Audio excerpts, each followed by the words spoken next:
No caso de Marrocos tamén é reducida e pode ser, por unha parte, precisamente porque é o colectivo que durante moitos anos foi a primeira nacionalidade de estranxeiros no territorio español. Entón, este proceso de reagrupamento, como dixen antes, foi disminuindo o envío de remesas, pero seguramente tamén está operando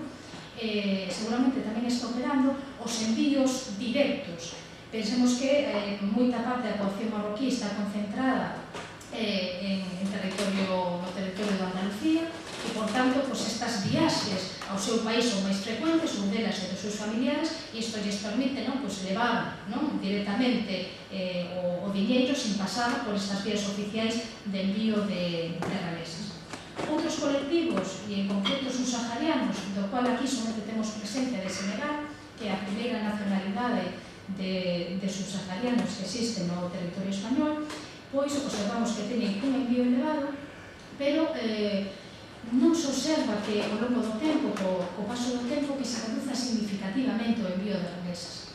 E a explicación que nos din os diferentes estudos que se realizaron con estes colectivos subsaharianos é que a familia en África é unha familia en sentido extenso.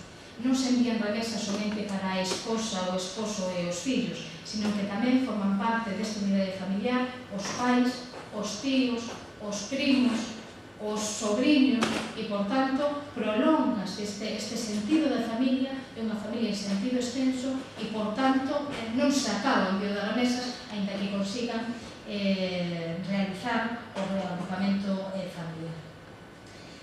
Interesábame tamén estudar no tema das remesas que significaba este envío de remesas de cada unha destas nacionalidades na economía do país receptor. Ou seja, as remesas que van desde a economía española, no caso de Bolivia, a Bolivia, canto representa no Producto Interior Bruto de Bolivia?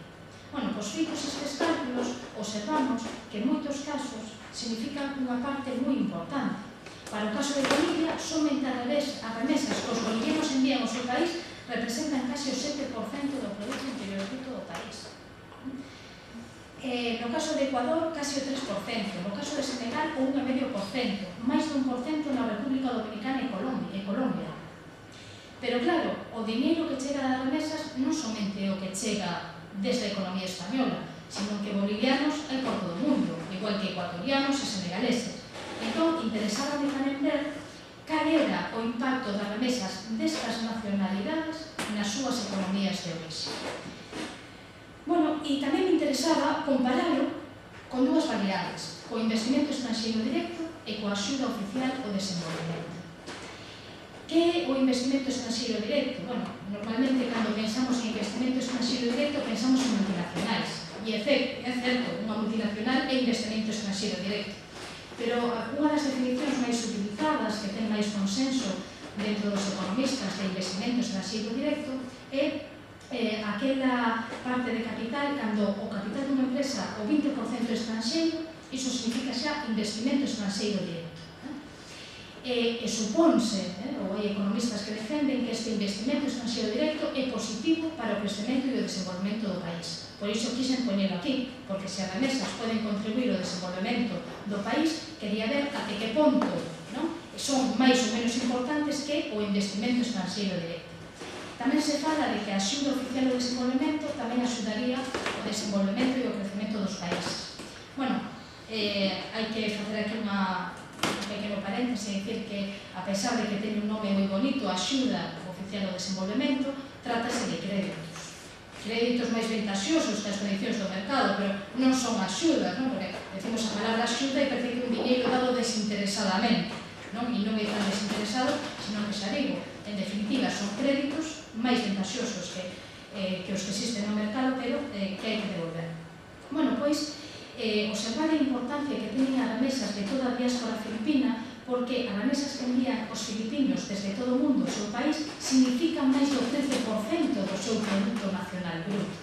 As que envían os dominicanos, máis do 9%. As que envían os marroquíes, tamén case 9%. Máis do 7% en Senegal, máis do 5%, case o 6% en Bulgaria, e así seguimos.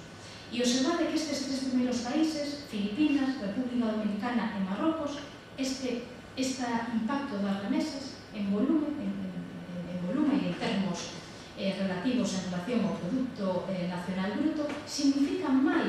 investimento estranxeiro directo e significan máis que a axuda oficial ao desenvolvemento. E aparte tamén deféndese que as remesas teñen un carácter menos inestable. Ante unha situación de inestabilidade económica, pois claro, non estamos interesados as multinacionais en expandirnos polo mundo, senón que incluso moitas veces hai retirada de multinacionais que operan en outros países por efecto da crise. Sin embargo, coas remesas non se observa esta inestabilidade, senón que son máis continuas no tempo. Por iso, non é un argumento a favor das remesas frente a outras vías para actuar sobre o desenvolvemento económico. Entón temos estes países, Filipinas, República Dominicana e Marrocos, onde as remesas representan máis que estas outras dúas variables. Igual que tamén no caso de Ecuador, no caso de Senegal, un pouquinho máis a axuda oficial de desenvolvemento, pero observar tamén a importancia que representa estas remesas. Ás veces, cando gustaría matizar que cando falamos de envío de dinheiro, o mellor decimos, bueno, pero que pode enviar un inmigrante que gane 800 euros ao mes, 100, iso non é nada.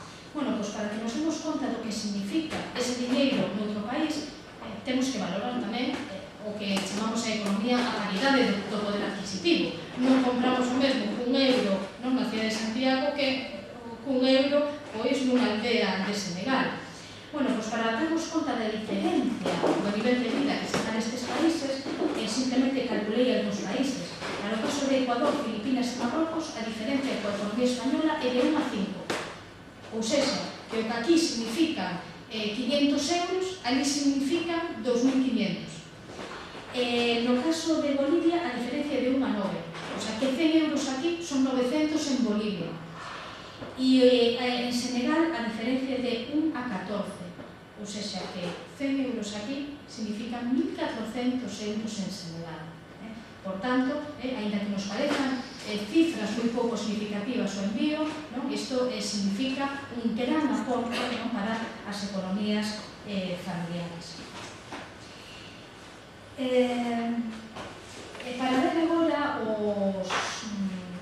existen tamén críticas a estas remesas, pero, se queremos despois no debate para acabar cos outros apartados, podemos entrar nestas críticas que, sen dúbida, hai que facelas, e hai xa estudos que critican as remesas como unha vía para o desenvolvemento dos países, pero agora, mellor, continuamos co contributo económico dos inmigrantes na economía española. E para iso vou utilizar os datos e o poño en español porque está copiado literalmente dun estudo realizado polo propio goberno español e está publicado na Oficina Económica do Presidente do Goberno o 15 de novembro de 2006. Está colgado en internet para quen ten interés en baixalo. Hai unha versión ampliada, espectacular, sobre este estudo e outra versión resumida para quen non teña moitos coñecementos económicos, para que se faga unha radiografía deste aporte económico. E entón, para ler algunhas frases disto, a través de la población, los inmigrantes han pasado de contribuir al crecimiento del PIB casi un 40% en los últimos 5 años. Como o estudo está realizado do 96 ao 2006, está se referindo, entón, do 2001 ao 2006.